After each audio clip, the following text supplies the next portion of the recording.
Well, wonderful. Well, it struck 6:01 here in Chicago. We are going to get started. Welcome to our information session for the online Master of Liberal Arts at the University of Chicago. Let me welcome you virtually to our beautiful Hyde Park campus.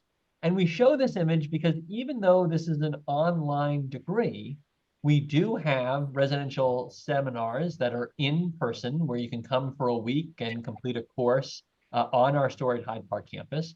And because all of the people that you will be interacting with and the big ideas that you will engage in this master's emanate from this very special place. And so welcome virtually. It is dark here now, but it is every bit as green and beautiful and also amethyst and other colors this time of year as you see in the photo.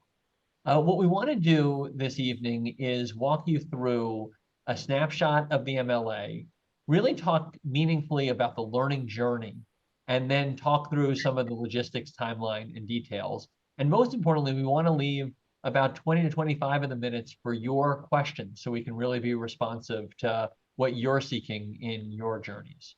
Let me start, though, by making sure you know who is going to be a part of this conversation. So I'm Seth Green, and on an evening like this one, I'm especially grateful to say I'm the Dean of the University of Chicago Graham School.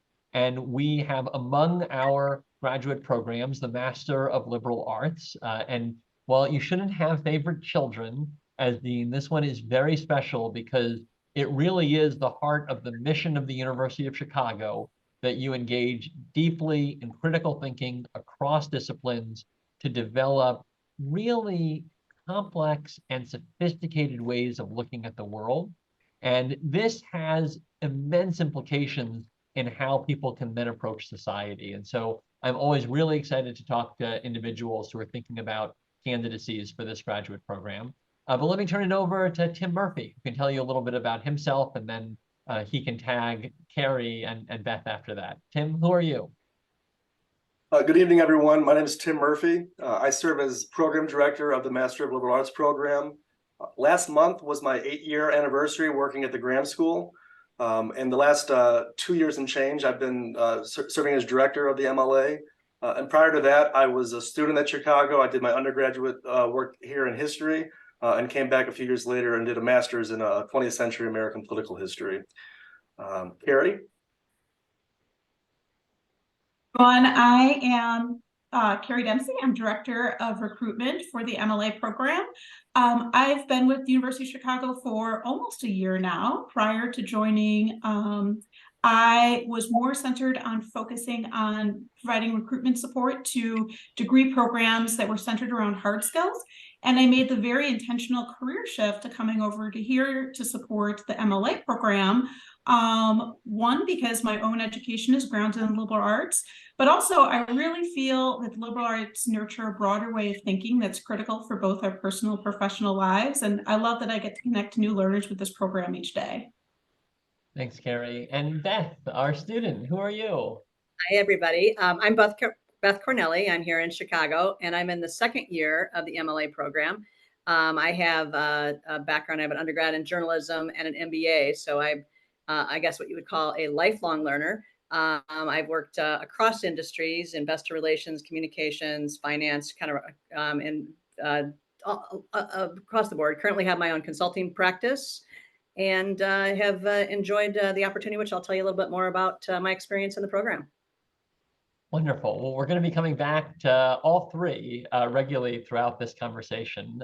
So let me walk you into the snapshot of the Master of Liberal Arts. And we'll start with this very high-level slide that talks about how the MLA is designed to help you grow as a leader, a problem solver, and as a communicator through advanced studies in the liberal arts. And so there are many graduate programs where you gain a readiness for a very specific niche job.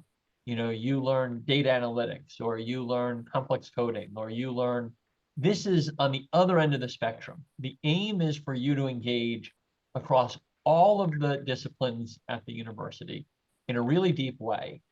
And instead of coming out being able to say, this is my new specific skill, you grow in the broad depth of leadership, of problem solving and critical thinking, and in communication and the ability to synthesize information. And we'll talk about this in a moment, but it's why many of the people that pursue this are a little bit later in life. They're in a career, and what they're thinking about is, how do I almost have cognitive boot camp that allows me to think more deeply and in a more integrated way across all of these different domains. The reason that we created and continue this degree is because we believe this type of education, especially for individuals in midlife, is more important than ever in a world that is becoming more complex and where the specifics are changing daily, but we're having to ask the deeper questions. And there's been this open question about, well, will artificial intelligence mean that we don't need the liberal arts? And our genuine view is that it's never been more vital, because with artificial intelligence, now you can be in a place where a lot of information or technical knowledge can be quickly brought together. And really what you need to be able to do is to be able to critically investigate, examine, and then be able to resynthesize for the purpose that you're trying to apply it toward. And those are skills that are at the heart of what we aim in the Master of Liberal Arts, and why we believe these are the foundational tools that can really fuel that next level of personal and professional growth. So I mentioned earlier this way of thinking about the MLA that we have, that we see it as a cognitive boot camp to advance your education and your career. And we think about that in three different dimensions. One is really to sharpen that synthetic thinking, which refers to the idea that you have lots of different information. You have to find a way to bring it together into an integrated framework. We also see it helping with thinking, writing, presenting, and adaptive leadership. We also give you the opportunity to specialize in interdisciplinary concentrations, and there are three. There's ethics and leadership, there's literary studies, and then this is a new one this autumn in tech and society, and it actually reflects us catching up to a very significant audience that has joined the MLA over the last 2 years, which is tech executives. We've seen a lot of them coming into the MLA because they're at a place where their technology companies can do anything, but they're asking these questions instead of how, about why and whether. And those are questions that are fundamentally liberal arts questions, and they found themselves wanting a place where they can kind of think about those connections between these long-standing ways of looking at the world and these big disruptive technologies that are taking over in society. And then finally, we really see this as a community. And even though we're online, there are deep relationships that form, and especially because of the residential seminars that allow you to be on campus for a week and build relationships with others in your cohort, it really does become an intellectual community that reinforces the other aspects. So in terms of the who of the MLA, we are here for all learners who are able to qualify for the degree and be selected through the application process, but who is typically coming through those doors, you can see on the slide in front of you. Primarily individuals who are already advanced in their careers and who, in a majority of cases, actually hold a graduate degree.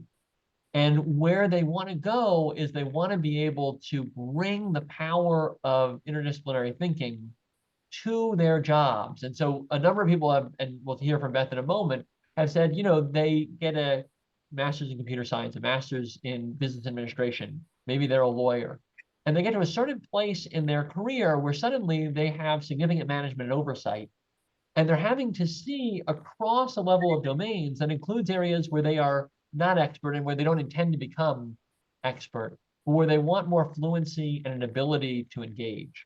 And that's often where they find that the skills of the MLA, this deep curiosity, an ability to investigate, an ability to work in teams, an ability to really have respectful dialogue, that those skills become more and more valuable.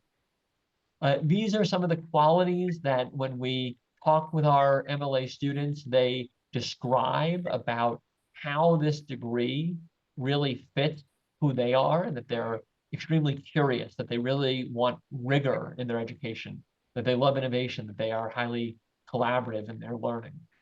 But I want to bring it back to Tim and Beck, because they are actually in the program, one as a student, one as the director of it. And so Beth, let me maybe start with you. Can you talk a little bit about how you chose to pursue the MLA? And I guess to the earlier point you made that you have an MBA, if you could talk a little bit about how you see what you're learning in the Master of Liberal Arts as complementing your MBA education. Right. Thank you.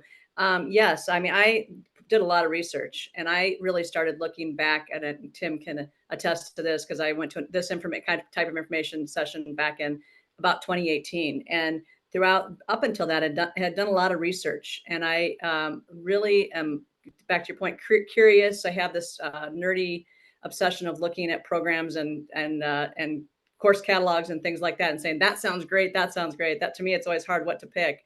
And to your point, I think when I went back and got my MBA, it provides a strong base of knowledge in a very specific, like operations, finance, area. Where this program, and I was looking for something to expand, and it's the critical thinking and all the words that you used, the pulling together with teams, and really it's taught me to teach and to think in a different way. And that's what I was looking for, something not so much traditional to add to my skills, because I had a strong business background. I've worked across industries for a long time, but it's something more, the something more. And I think the curiosity, thinking, like I said, thinking different, and just the intellectual rigor of pushing yourself outside your limits. And Tim, to come to you, you've seen hundreds of MLA students. Beth offers one example of what accomplished professional who would pursue the MLA. Can you maybe speak to a few other examples of the types of students that you're seeing in the program? Sure. The first one that comes to mind is the one that you referenced earlier, leaders in the tech field. I'm thinking, for example, we have a student who's a chief tech officer of the Dallas Fed. And one of our new students that we admitted this past autumn is a senior product manager at Microsoft. And they'll tell us in their candidate statements that they're applying to the MLA because they feel that they've mastered the how of their day jobs. And equally important, they're no longer doing the specific text. They're not coding every day anymore. Instead, in their current management positions in these companies, they feel that their roles require them to think more critically, think more deeply, and think more ethically about their company's missions and how these technologies are impacting the society as a whole. So they're coming to pursue the MLA to try and master those why questions that you referenced. Another category would be business leaders, and this is just going to echo much of what Beth just said. But accomplished executives and business leaders coming for that Cognite boot camp that Seth mentioned a few minutes ago. We have a student now who's director. He started in a variety of director level positions in the pharma industry on the East Coast, companies like Johnson & Johnson and Catalent Pharmaceuticals. And he says he's here to hone his critical thinking skills and sharpen his ability to see the big picture. And the other category, I mean, there's dozens, but the other category that I'll mention is people in communication roles. This is admittedly a bit of a catch-all category, but for students that work in fields like marketing or publishing or strategic communications. One of our current students who's almost finished is an investigative reporter for the Sun-Times.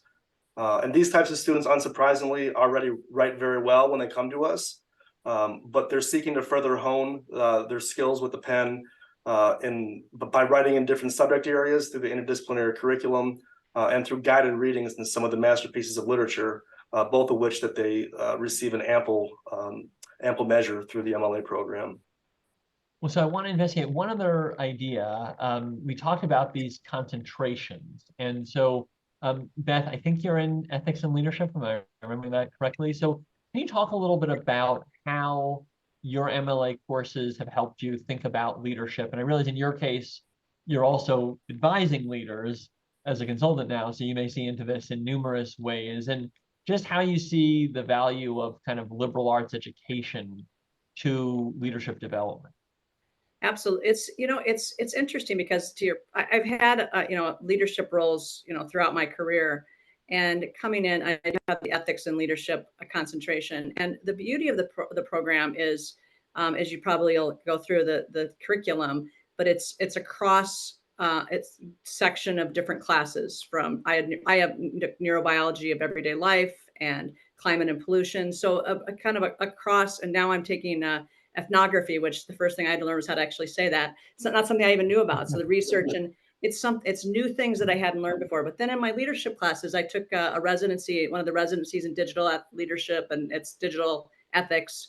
And also was able to, the other beauty of the program is you can be creative and working with Tim and team to be able to find program classes that specifically meet your need, your interests.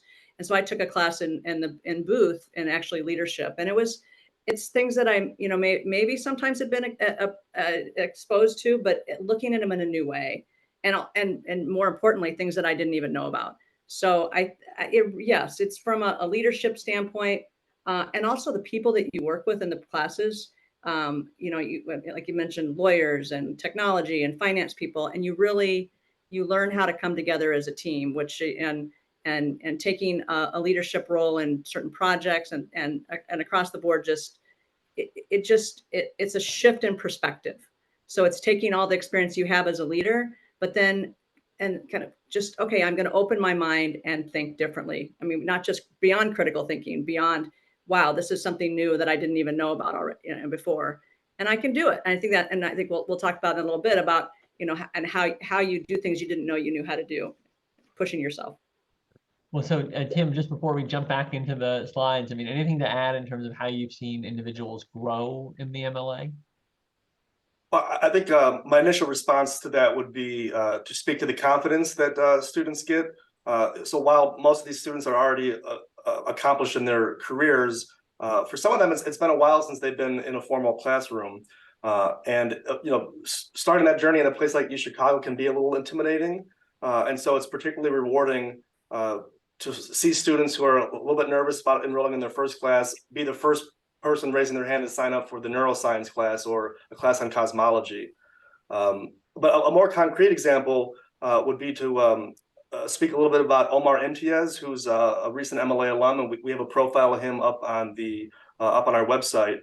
He's now a director at PricewaterhouseCoopers, and he talks about how in his role there, he often finds himself in sort of this translator role, translating between his clients and his team of analysts who don't always speak in the same terms. And Omar credits the interdisciplinary MLA curriculum with helping him become comfortable in different settings and speaking to different topics and different disciplines, and his ability to always ensure that his team of specialists are providing the best service to his clients, especially when the clients aren't always articulating those needs in the language that his analysts use.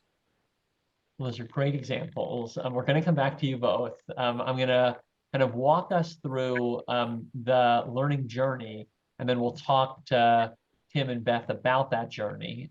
So let me move us into the next section of the info session. And we've been talking a lot at a high level about liberal arts and interdisciplinary, but you might be wondering, okay, so what tangibly is this degree? And so what you have in front of you is the nuts and bolts, which is you take one course that comes from each of the 4 divisions of the University of Chicago. That is humanities and social sciences. And then it includes a course in the biological sciences and the physical sciences. Now, here's the coolest part. These are scientific courses that are taught by our eminent scientists, but they are taught for an intellectually rigorous but non-expert audience.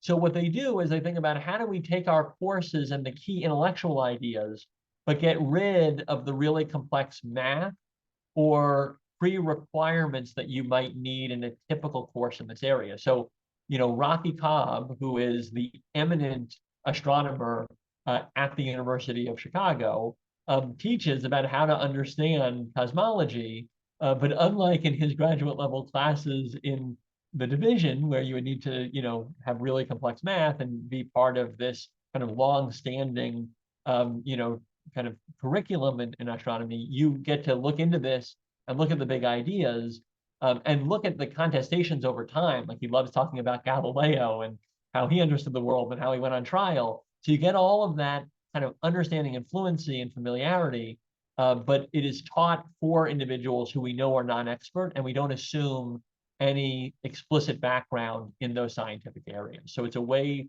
for non-experts to really become familiar and fluent, but without having to go through the kind of typical graduate prerequisites. And so that's what happens at that first layer. Then if you go to the next layer, you'll see the word elective a lot, and that's because these are your choices. And we'll talk in a moment about how if you choose, you can use them toward a concentration by choosing electives that are within one of those 3 concentrations for 3 out of your 4 elective areas. And then I think the most exciting, and we'll talk more in depth about this in a moment too, is that this has a very meaningful and personalized capstone. You get an academic advisor assigned only to you by your choice and by virtue of what you want to investigate as your capstone. And many people use that to intersect their personal passion projects with sometimes work-related interests or opportunities. So let me just run through that a little bit more in terms of the electives and the thesis. The electives come in many different forms.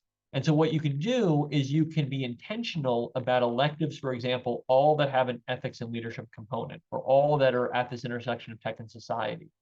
If you do that, then after 3 of those, you'll receive, in addition to the Master of Liberal Arts, you'll receive recognition for having a concentration in one of these 3 domain areas that allow you to offer an additional skill as you think about presenting yourselves after the degree.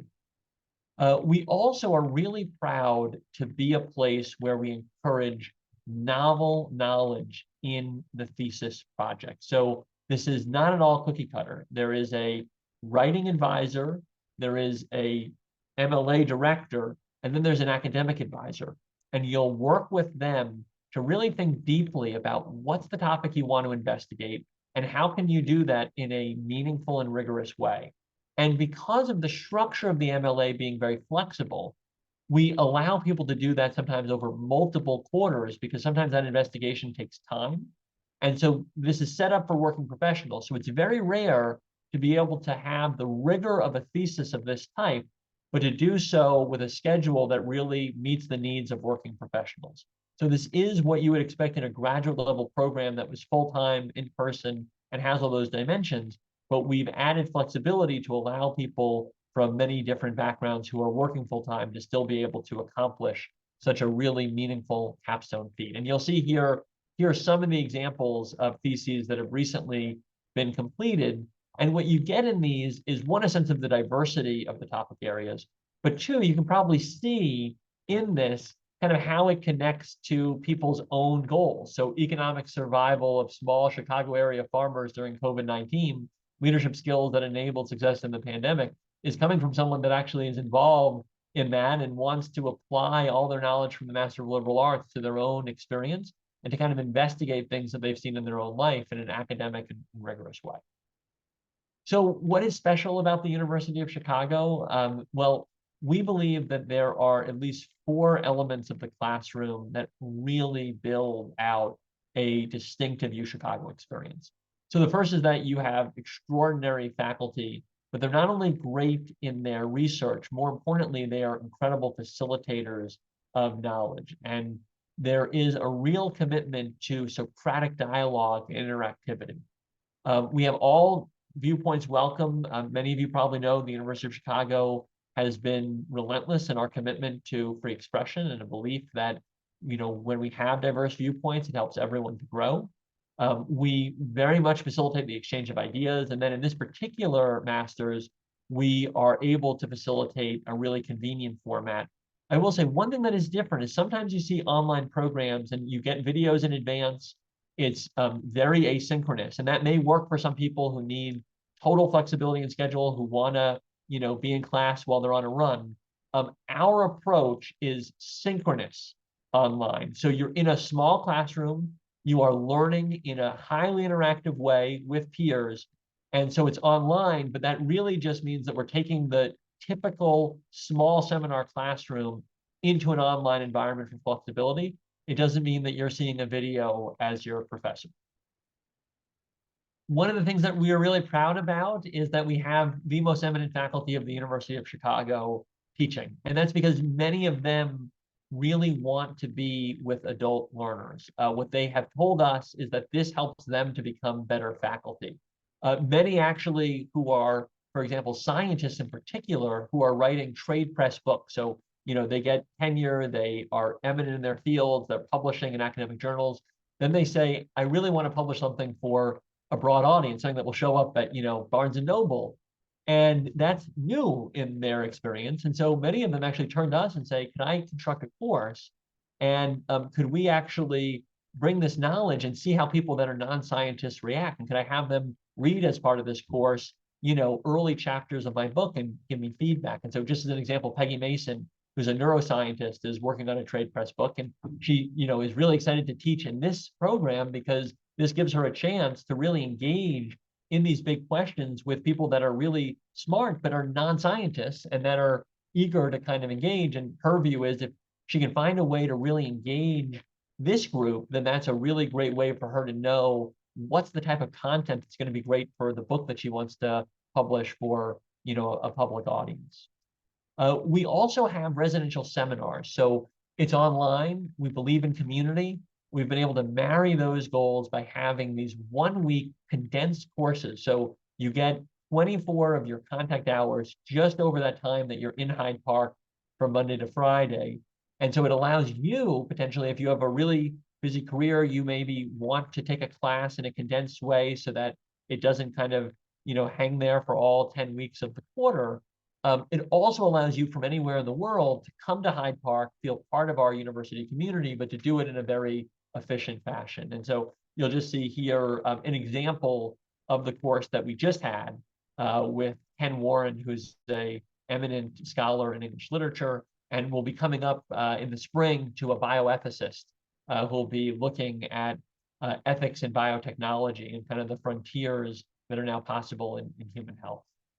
I just want to say out loud that we know many of you, this is the intent of the program, because we find that the kind of typical student is in midlife, have been out of school for, you saw 18 years of experience as the average person that enters. So that's 2 decades where people, you're obviously writing a lot, you're obviously doing many things that connect to academic world, but it's different to be back in a classroom. And so we're very committed to creating the supports that ensure that you're successful. So that's academic advising, writing support that is top-notch, that some people rely on every class to kind of have someone who helps review their work. You get library access to one of the greatest libraries in the world. And then there's obviously these great networks that the university as a whole curates that we're an active part in. But let me not tell you when we have 2 people in the room who are much better experts. And so I'm going to turn back now to Beth and Tim. And so Beth, maybe I'll start with you. You're now 6 courses done. You have 2 courses, if I remember correctly, and your thesis left. We'd love to hear about your journey so far. What is the educational experience like? And, maybe a little bit more about, kind of who are your peers in the classroom and how does that journey take place, not just individually, but collectively. Oh, and you're on mute, but we're in suspense. So eloquent. Okay, perfect. No, there's so many things that you said that I want to touch on that really, when I started in September of last year, and some class, I did the residential seminar when I also took a night class at the same time. So I did a bit more than some. You can take 1 class, you can take a couple classes. So I did it different quarters. I did it differently. But my first semester or quarter, sorry, I went to the quarter. I was worried. I mean, I'd been out of school for a really long time. And my first class was humanities, some versions of the apocalypse. And it was rigorous in terms of thinking, it really pushed me to think. And at first I was intimidated about, is this going to be, am I going to say something? Am I going to be thinking about it right way? Because everybody was so impressive and everybody's coming to the University of Chicago. And I just had this view of it. And I'll tell you, Professor Miller, right off the bat, first of all, you get the syllabus and all the information and the support. You have writing support, as you mentioned. And right off the bat, he is an expert, all of them, actually every single class I took.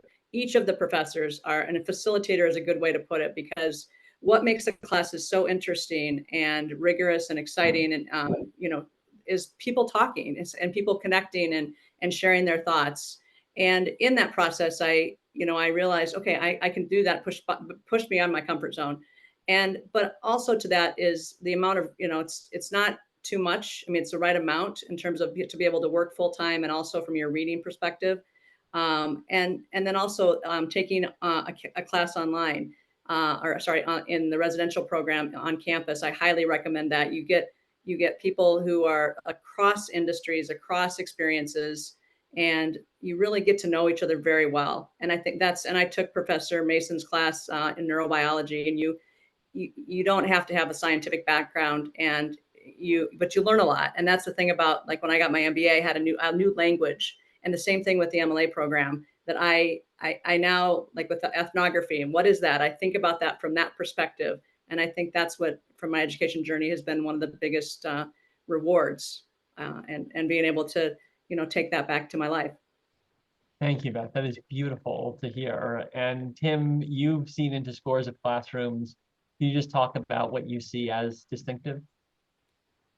Well, I think what makes the MLA classroom unique is the faculty that's mentioned, the phenomenal scholars, but more importantly, they're exceptional educators and great facilitators.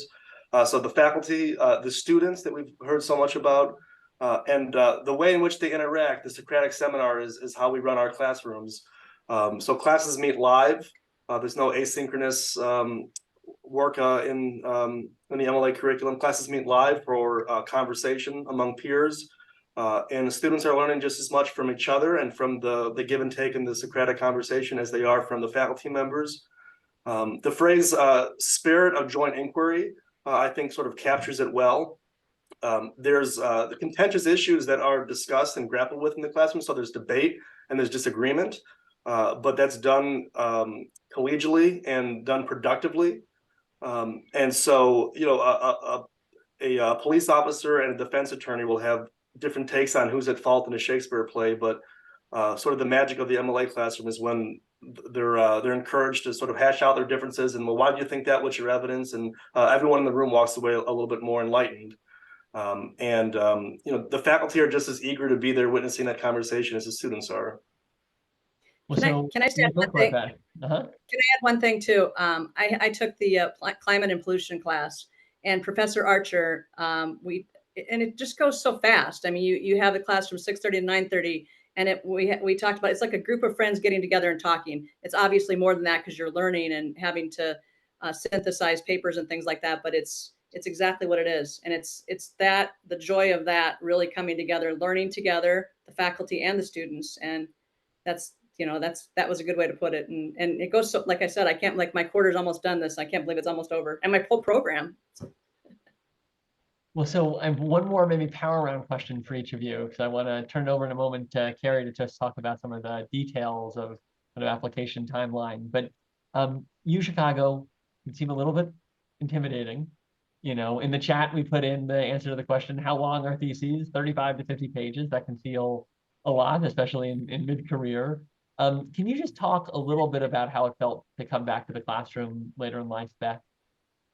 Yeah, and that's, I just yesterday, there's so much support, and I don't know how to articulate that clearly, because it really, you feel like just so much, just people there to help you and want you to succeed, whether it's the professor, Dean Green, Tim, and team. It's just that was really helpful. And I just I met with the writing tutor, the writing resource yesterday about my thesis. And the way that it's structured, it's so doable, because you say, 30, 50, but there's a process around it, how you do the proposal, lots of resources to how to do it, and then on to the, the semester that you do it. But, I was at first, but I think intimidated about, going back to school, and I'd been out of school for a really long time. And as I mentioned before, it went away pretty quickly. But I had to talk to myself. I mean, I had to say, okay, Beth, you need to speak up. You need to answer, we're all in this together. And for the first class, but after that, you get really comfortable but still push yourself all the way through each new class. Tim, any final things to add on resources for our students? So we have a committed program staff that work to ensure student success. tailored academic advising and managing student administrative deadlines and requirements. The faculty are likewise deeply committed to the success of the students, and they're generous with their time, and they're generous with paper extensions when life gets in the way, that sort of thing. Beth mentioned she's been working with the writing advisor, but the title writing advisor doesn't even begin to scratch the surface of the services that MLA provides. And I just want to underscore, you mentioned briefly the library. So for students that are in Chicago, in the Chicagoland area, you have full access to the Hyde Park Library, which is just awe-inspiring. But for our remote students, you have full access to the library's remote databases, which are, in my experience, in my opinion, equally awe-inspiring. And there's nothing that they can't find for you. And the librarians are they're world-class support staff, and they're available to chat over email or on the phone, and they'll help you get what you need. Awesome. Well, I'm going to move us on, but we're going to come back for the question time with both of you. So let me now turn it over. Carrie Dempsey is our Director of Recruitment, and this sounds like the right time to turn over to her to talk about the cycle from here. Carrie? Sounds great. Thanks, Seth. So a couple of very important dates coming up soon. One is our application deadline is on December 5th. And while that seems like it's still very far away, I'm sure you'll see in the next slide that it's actually, there's quite a few steps that need to be taken prior to that occurring. So one is every applicant needs to submit a writing sample. This is 5 pages double spaced. You don't necessarily have to create something new for this, though. We really encourage applicants to look at something that they may have already done at work or in a different academic setting. We are willing to take a look at it ahead of application submission to let you know if it'll work as a writing sample. You can feel free to send it over. Tom Shannon, who's also on this call, and several of you may have already spoken with, he'll take a look at it, share it with Tim, and we'll get back to you. If for some reason it is not an acceptable writing sample, we often have people write maybe a review of a play or a movie or something like that. Assuming that you can use something you already have for your writing sample, we ask that anytime you save there, you really focus in on your candidate statement. This is a critical component of your application and really allows us to understand why you want to be a part of this program, how you'll contribute to our community, and we take it very serious in the consideration process. So please really take your time on that. A couple additional call outs here. One is if you do need to take the TOEFL, please do that as soon as possible. In order to get your scores in time, you must take it prior to 2 weeks ahead of the application deadline. So please do that very, very soon. And then a couple elements on the next slide. If you are admitted to the program, tuition for it is just over $36,000 for the year, but we are very committed to making this program accessible. It's important to us that we have people from a variety of different backgrounds in the MLA program. That's what makes the conversations in our classrooms so engaging. So we do have merit scholarships available. If you want to be considered for a scholarship, again, do not wait for the December 5th app deadline. Please submit your application as soon as possible because we do consider them for scholarships as we receive applications. And then also, do not let, if you are unable to afford the application fee of $75, please don't let that prevent you from submitting the application. Reach out to us directly and we can work with you on that application fee. In additional areas of support for tuition, please double check with your employer on any tuition reimbursement benefits. Many employers do offer those, and the MLA is certainly a program that will help you build skills that will bring tremendous value to your employer. And federal financial aid can be used if you're taking at least 2 to 3 courses per semester. Otherwise, personal loans can be used as well. Great. Thank you, Carrie. We have reached the most important part, which is questions, and I'm going to stop sharing my screen, and I'll highlight the different people that are going to be here for our Q&A. And I want to bring in Tom Shannon as well for this segment. And Tom, can you just briefly introduce yourself? Because we want to make sure everyone knows you as they go through this process. Yes. Hello, all. My name is Tom Shannon. I am the enrollment counselor here, or one of the enrollment counselors here at the Graham School. So I work with prospective students interested in the MLA on, those initial conversations, talking through to make sure the program is going to be the right fit for you. And then, working with you through the application process up until we get you submitted and get your interviews scheduled. So once you get started, you're stuck with me until we come to a decision. And I have seen a couple familiar names on here as well. So, if you are looking to get started, feel free to reach out to me. I'm happy to answer any questions, talk through it with you, and we'll be a team moving forward. Right, and I will say that Tom is our example of supports before you actually apply to the program. So this is something that we really wanted to do because many people have shared with us, in mid-career, it's been a while since they've written personal statements and done other aspects of it. And we wanted to be as supportive as possible as you went through your discernment process. So with that, let me encourage you. We have questions in the chat, and I'm going to start with those, but we would love for you also to use your reactions tab to raise your hand. We also have a group, and this is by design, that is intimate, and so please unmute and just shout out your question. But I'll start with one in the chat that we haven't answered yet, and that one is about the backgrounds. This comes from Matt Roche. What percentage of MLA participants have undergraduate liberal arts degrees? And Tim, to put you on the spot, since you've been, I've reviewed applications recently, but you've been doing it now for 8 years. Any sense, maybe not exact percentages, but like the approximate, backgrounds in terms of bachelor's, majors and things like that? I've been frantically on my other monitor trying to pull up the demographic information that's we ran not long ago, but not being able to find that, I'll say sort of off the top of my head, probably between a third and 40% have some kind of liberal arts undergraduate training, but they're not. I mean, they're not in like liberal arts fields. They're not college professors, that sort of thing. So they got an English degree and they went into law school, that sort of thing. So I think that especially with the increase in people from the tech field coming in, I think it's increasingly less and less common for new students to have prior liberal arts training.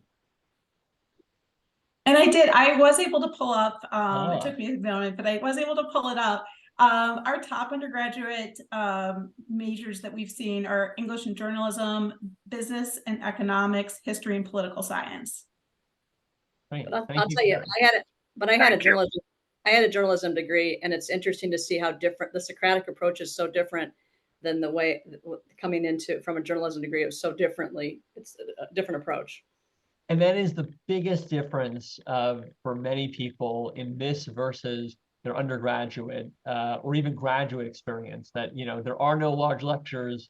It's all Socratic and seminar style.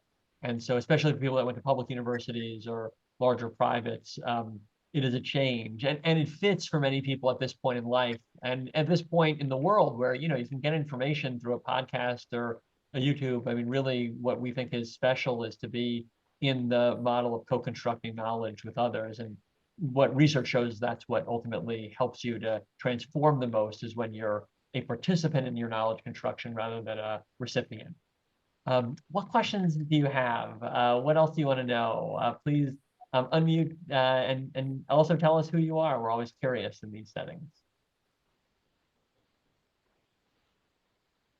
Can I ask another question? Please go for it, Matt. This is Matt again. I apologize. I'm in my car, but I have to get somewhere. That is okay. So I am listening to the positioning of the program, and it is a cool positioning, and I like it. The whole idea that liberal arts is important for leaders and corporate people as a way of expanding the way they think. I love it. Some of the problems are a lot of people who have no liberal arts background, but my interest in this program is literally, I just want to think again. Yeah. Right. I got an English degree. I spent time doing interesting thinking, and in the intervening years, there's a lot of work, but honestly, not a lot of thinking. Yeah. And so is it appropriate for someone who just wants to go because they want to think? Or is it really a quasi pre-professional program? So Is that you question? are a significant part of the demographic of this program, and you will find yourself at home. I do think we've really gone out of our way to say this is also valuable to your career. You know, we have literally had conversations, Tim, Carrie, and I, about, you know, how do we make sure people realize this is not just something that people can do for fun, they can also do it and apply it. And so know that, you know, the university's motto is let knowledge grow from more to more, and so be human life enriched. And the Graham School is the home of lifelong learning. And we call it learning for life enrichment. So those are core values, and you will find yourself delightfully at home if you just want to be in a place that, you know, in some ways reminds you of college, but at a level where you have 20 years of experience and you're with other people that are, you know, reading these things with a lot more life behind them. We also, though, wanted people to know you can apply this in your careers and, in fact, get really great dividends. The other group that I should not acknowledge is also a part of this program. There are some people that are taking this almost as they finish their careers, or sometimes as they hit early retirement, because they want to be in a place where they can kind of really deeply examine after a life of a really, you know, intense career and things like that. So those are all communities that we want to affirm. And I think, Matt, you'll find yourself with a great deal of community around you. And I mean, Beth, maybe I'll turn to you just a little bit. You know, No, one of the that's things that is special is how much people love learning. And it's something that I noticed. I used to teach, since I became dean, I no longer have that chance. But I mean, one thing that struck me about our classrooms is that there's more engagement in them than any other classroom I've ever been in. And I try not to hold myself accountable for that as a professor, but I never taught this kind of stage of life. I taught undergrads and kind of earlier graduate students like MBA, things like that. And so many students are there just for career that they're looking more for the degree than for the education in a certain sense. And so the classroom feels very different. So maybe I'll just let you talk a little bit about that, Beth. It's exactly true. I mean, I love to learn, and everybody comes so prepared, and that's really, and one way why I took it to the thinking of like, because the classes are really, I mean, topics are so interesting, and it's just really being able to immerse and talk to people and think, and because you don't get to think at this level in just you go work in a corporation and you think in a certain way where and somebody in class talked about it one day, you think of you're thinking of what the end point is. I have to finish this. But in this setting, you really do use your brain and think pretty critically and interesting conversations. And I mean, I know that even when I graduate, I'm going to come back and take classes. I was just today looking at all the classes you can take later on. So just for interest and fun and curiosity. But then the bonus is it really has helped me grow as a person and helping with my career as well. Robin, I see you have a question. Thank you. Yeah, thank you, Matt. Yeah, I'm just tag teaming on what Matt said and Beth. I am approaching, I mean, I am approaching retirement in a matter of speaking, but I thought, well, now, is this really the right kind of a program? I mean, is it really up to, you know, the investment that goes into this? But I found the MLA program because I was looking for a great books program. And I'm in Pennsylvania, and I'm the director of an advising and career center. I work with college students all the time, and my entire career has been working with undergrads. And while I love that, I'm in search of a program that can help me think about what my next chapter will be, because I am a lifelong learner. I mean, Beth, when you said I look at the catalog, I want to see what courses are next, and I find that just fascinating. I don't want to stop just because I retire. Yeah. But I am looking forward to retiring, and COVID, I mean, and Zoom. But I want to do it on my time, and I want to do it for enjoyment and helping me plan my next chapter. So thank you. Yeah, well, so I mean, that's beautifully said. I mean, I want to turn it over, but I mean, I think that life navigation is definitely one of the goals that many people have for pursuing the MLA. I will say that, you know, you want to make sure this is the way you want to navigate, because there are many different ways that you can approach learning and navigation. There are, programs that are more geared toward kind of that, real tactical planning journey of like, what should your retirement account? What should, how do you plan, and this is not that. This is, I think, more giving you a chance for deep humanistic inquiry, looking at how people across time and space have asked these questions of, what do I want in my obituary? How do I want to think? And then, what does that mean for how I want to live the next 20 or 30 years? And how do I think about, and I think on those fronts and how, people have done that over, these different echelons of time, I think this could be a really interesting program. And we're happy. I mean, I think Tom would be a great advisor to you individually to just give you a sense of whether or not this would meet your goals. And there are other opportunities too to talk to students more deeply who might resemble that goal set. But let me just open it up again. I mean, maybe especially Beth and Tim, any reactions to that journey? Yeah, you see that. I mean, in my classmates across ages. I mean, there's people who are retired, and there's people, I think, like I have a gentleman in my current class who's 79. So I mean, and then from 30 to, so there's a whole range, which is really interesting. And I think it really, and the way it's structured, I mean, I really look forward to like I have class this quarter on Tuesday nights, and you really look forward to it. And I think if I were retired, I'm not to that stage quite yet, but I'm thinking about it. I'm in this, this is not the information session for this, but this next chapter session that's offered through the Graham School, and putting the two together, the MLA and the next chapter, makes me, I know that when I'm retired, I'm going to be coming back and taking, maybe not another MLA, but it's just a good structure for it. I know Charles has his hand up, but just a quick comment to both Matt's point and she's disappeared off my screen. I apologize. I didn't write the name down, but to this idea that we have students that are in it for sort of the level of learning, and it's not necessarily a career-oriented ambition for them. The concentrations in the degree that we mentioned earlier, a lot of those are sort of geared towards certain industries, ethics and leadership people who are in the business sector, tech and society, obviously for the tech people. And right now, less than half of the students are doing a concentration. Less than half of the students are trying to organize their classes for a career-oriented goal. And I think the rest are just the ones that aren't doing concentrations. They say, I just want to take whatever's most interesting to me in any given quarter. So I think that there's plenty of people, plenty of students currently in the program that are here for exactly that reason. And Robin, if you're curious, I mean, I think it sounds like you're a curious person, is that being connected to the University of Chicago, there's nothing better. I mean, I'm on every mailing list. I go to different, like there's the policy group. I mean, there's just lots of groups, and you can read about stuff, and there's webinars, and there's just so much other stuff outside of just this program that really is complementary to it as well.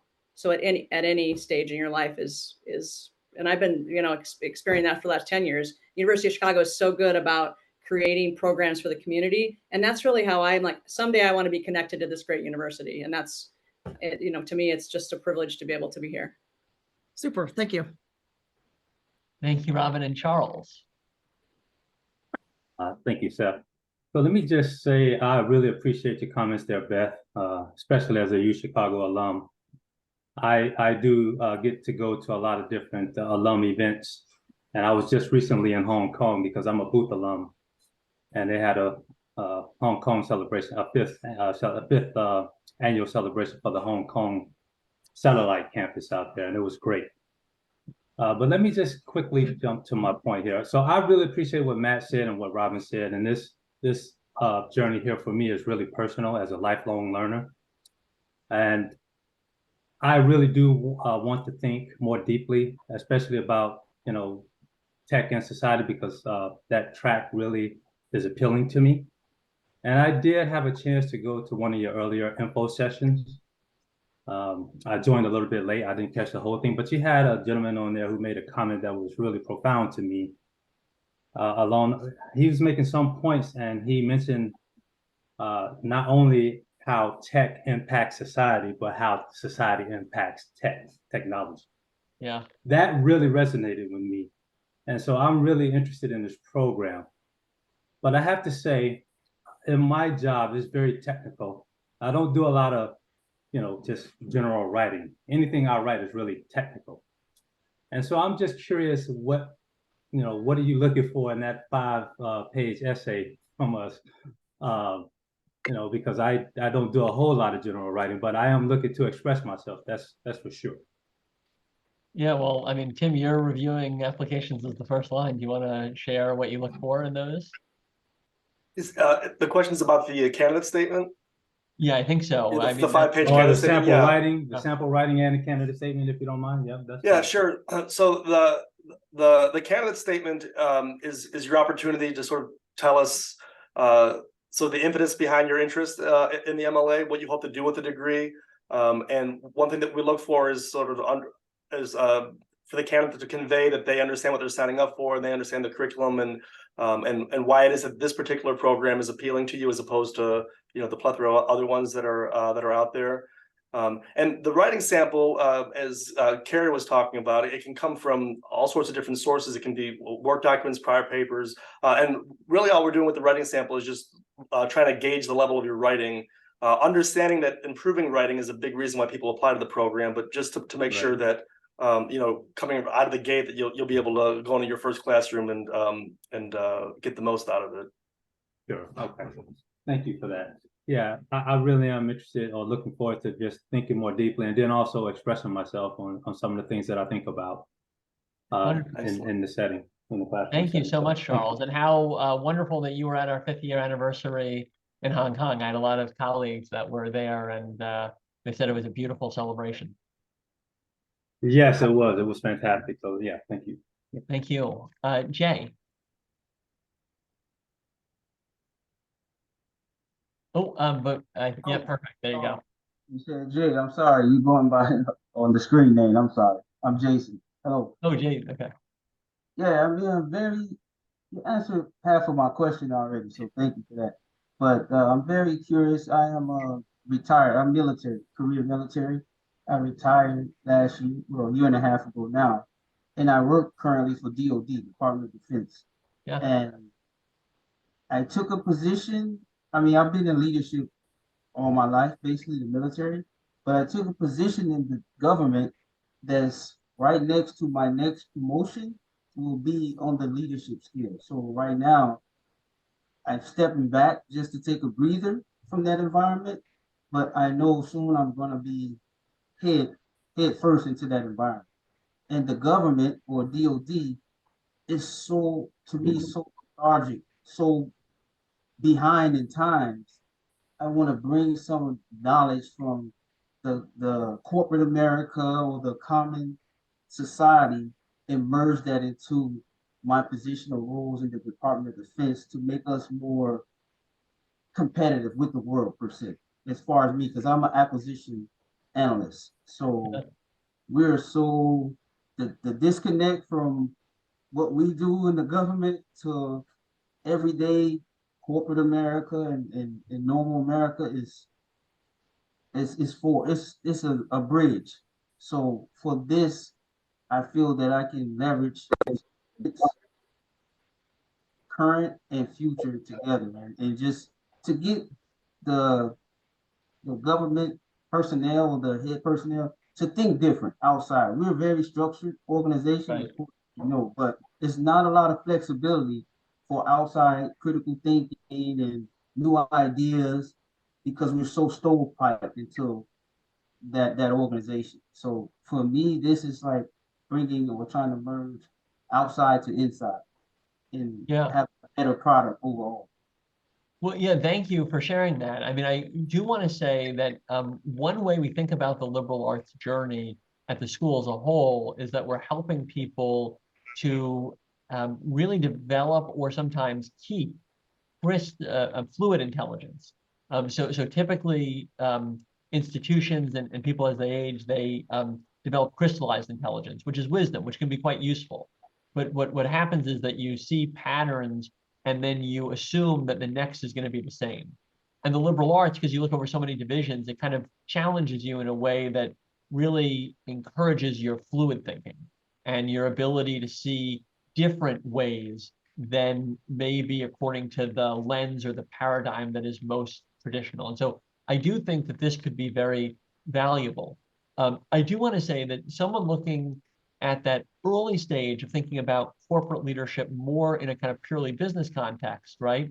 There are, for example, ways of having, leadership pathways at the Booth School or others. Those are going to be more kind of traditional frameworks. You're going to get, straightforward answers about, what does leadership look like in a corporation? How do they, whereas we're going to be much more, how did Marcus Aurelius lead? How did the Stoics? How did the, and it will give you a lot of different frameworks and less answers and more ways of thinking, if that makes sense. And so they can be very complementary depending on where you are in your career and what you're looking for. But I just want to acknowledge the distinction in how we approach leadership and how it may be approached elsewhere, at the university. I know we're over time. Want to be respectful. Let me say this. We're going to come to your question, Kevin. We are very able to continue the conversation, but for anyone who needs to depart, please know that kind of class is dismissed, or however you would say that. And so please feel free to exit. We'll stay and continue to answer questions, but I don't want you to feel like you're being held over time. You should know that classes end on time at the Graham School, so you don't worry that we'll take more of time than you expect for your classes. But Kevin, let me come to your question, and we'll see if there are any others after that. And again, anyone who needs to go, please feel free to do so. Kevin, go for it. Okay, I'll be brief. I think a lot of my experience has been similar to some of my peers who have come into this group have said. Most of my reading recently has been very technical, very journal articles, those kind of things. And one of the things that I've been concerned about, I've been trying to re-explore classic. I'm trying to read Homer right now, and I find I struggle a lot. I'm actually reading Adler and Van Doren right now, how to read a book, and trying to get my mind back into this. And I was just curious, like, what the reading load is like for a typical class, since this is like something that I've been kind of personally struggling with so far. Great. Well, so Tim can talk to the reading. I'll just say Mortimer Adler is a huge figure in the Graham School, so I'm excited you're reading his book. He helped to seed a number of programs here, in many ways the foundation for the MLA. But Tim, you know the actual answer to the question being asked. So it'll definitely depend on the class and the subject and the professor. I mean, and Beth can weigh in here too. So like the rule of thumb is you're in class each week for 3 hours, you're taking one class, and there's about 2 or 3 hours of outside work to be done. It's actually, I think it's more useful to quantify it in time than like pages, because for example, there's a class we offer in the spring on 20th century short fiction. And so you have like an 8-page Hemingway short story to read, and you think, okay, great. But you'll find very quickly that you got to read that bad boy 3 or 4 times before class to come and really get the most out of it. I don't know, Beth, is that a fair rule of thumb, about 2 or 3 hours outside of class to prepare in the readings and the assignments? It just, some are a little bit different because there are different kinds of readings. But to your point of reading the humanities class I took, it was part of a book, one class, and then you'd finish it the next class. So it was definitely a digestible amount per week. But not to do it right before, that's the key. But and then the other, like the climate class, was more articles. So it's just a range. I'd say 3 or so, but it just depends on some are a little bit heavier than others, but they're not. It's totally within the frame of being, and they're super interesting. That's the thing is, back to the depth point, is it brings me to read things I never would have read, never would have picked up to read. Any other questions? We truly want to answer any that you have. And we can, again, stay after, and Tom is here so that we can answer any of your questions individually as well. Yeah, Patricia, did you have? Oh, no. Yeah. Perfect. Thanks, Patricia. Well, I can say, a few questions I typically get are about letters of recommendation. And I know I threw that in the chat. Those can be academic or professional. And in the application itself, you will enter your recommender's contact info. They receive an email from the university with instructions, and there's a way they can upload the recommendation letters to your application. So as far as recommendation letters go, we try to make it as painless as we can. And another big question, again, to the writing sample, we can certainly review it with you and then get approval before we formally submit your application. All right, well, oh yeah, please go for it. That's Evan. Yeah, hi, thanks. Can you go over the those 8 courses again? Now I understand there are 4 core and they have 4 elective. Yeah. They had one slide that you showed. Yeah. And now you have to take 1 core in each of those areas. And then do you have to take an elective in one of those areas, or can you take 4 in any one of those? Yeah, so your electives can be in anywhere that you want, with the one stipulation that one of them needs to focus on a non-Western content, which we, put on many of the courses where that's true. Because originally, although the program has grown a lot over the last 31 years, it was very Western heavy. Now, actually, it would be hard to get through the degree without automatically completing that requirement, because we have much more diverse course offerings. But you can have those, all 4 of those in that elective category, be in humanities or social sciences, and you can also use 2 of those to take classes anywhere in the university. So, Beth took one at Booth. The one challenge I just want to acknowledge is that most classes elsewhere in the university are in person. So, that means that even though you have access to all these classes, if you're, taking this online from a location other than Greater Chicago, that is a logistical hurdle. Yeah, mine was in the afternoon. It was an afternoon class in Booth. And I tell you, I think I would go back and I would keep within the MLA classes. I think that I love the Booth class, but I have an MBA and it was similar to what I'd done before. And I think to the point of doing something different, it's helpful to do the MLA classes. And do you have to get the core out of the way before you take electives? I mean, what if there's a term where you're not, where there's a core that's not, that you don't want to take? And can you do an elective instead and get back to that core? There's no sort of set progression, so you can start with any class you like. The one sort of caveat is we strongly encourage, it's not required, but strongly encourage new students to start with a humanities class to sort of hone the close reading and writing skills that'll benefit you in all the other classes. But you don't, like, I'm looking at the screen here, you don't have to do humanities, then social science, then biological sciences, so it's much more flexible than that. And there's no summer term. That's cool. No. Actually, there is a summer term. I'm sorry for any confusion by my, we just don't have a residential seminar where you come for 1 week, although it is in mid-September. So depending on whether you define summer by the school year and Labor Day or by the, technical season, it actually would fit in there. But then over the summer, you can take, typically, it's a little smaller. There's like 5 classes offered every quarter, and typically in summer it's like 3, right, Tim? But there is a summer quarter, and most students, although it's certainly not necessary, do continue to take over the summer. Anything else? We want to be respectful of everyone. Yeah, I just have one question, Seth. Sure. I'm looking at taking the program not in January, but perhaps September next year. Can I still apply? I believe the answer is yes, because I know we've admitted people and then they've, deferred for, I believe, up to a year. But Tim, correct me or jump in. I think that's right. But I'm looking to Carrie and Tom, who are more up to date on the sort of the application policies. And yeah, I mean, applications are open now for the upcoming autumn. So if you do want to get started with an application, you certainly can. And then, I'd be happy to work with you on the application process. Yes, you can submit an autumn application now. Oh, thank you so much. I guess my last question is December 5th still the deadline, even if I'm deferring?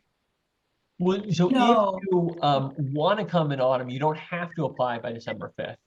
Okay. But you can be reviewed, you can be given an offer, and then you can know that you can start in the autumn, if that makes sense. So December 5th is the deadline if you want to start in January with winter quarter. You can't apply after that and still be considered for that term. You can apply later for autumn, but if you were to apply now, we would get you a response sooner because it could flow into that cycle. And then you could choose your start in the autumn, if that makes sense. So it's up to you and how far in advance you want to, receive an answer as a candidate. Thank you very much. Yeah, thank you. All right, well, this has been a wonderful evening. I mean, we just get excited talking with people that are passionate about the liberal arts and really thinking about how it could fit into their lives. So thank you all. Beth, you are a role model student. Thank you for taking time to share your story. Life-changing, guys. I highly recommend it. So can't say enough nice thank things. you to our just awesome team. I'm always inspired as dean by what is happening in this program. Have good evenings, everyone.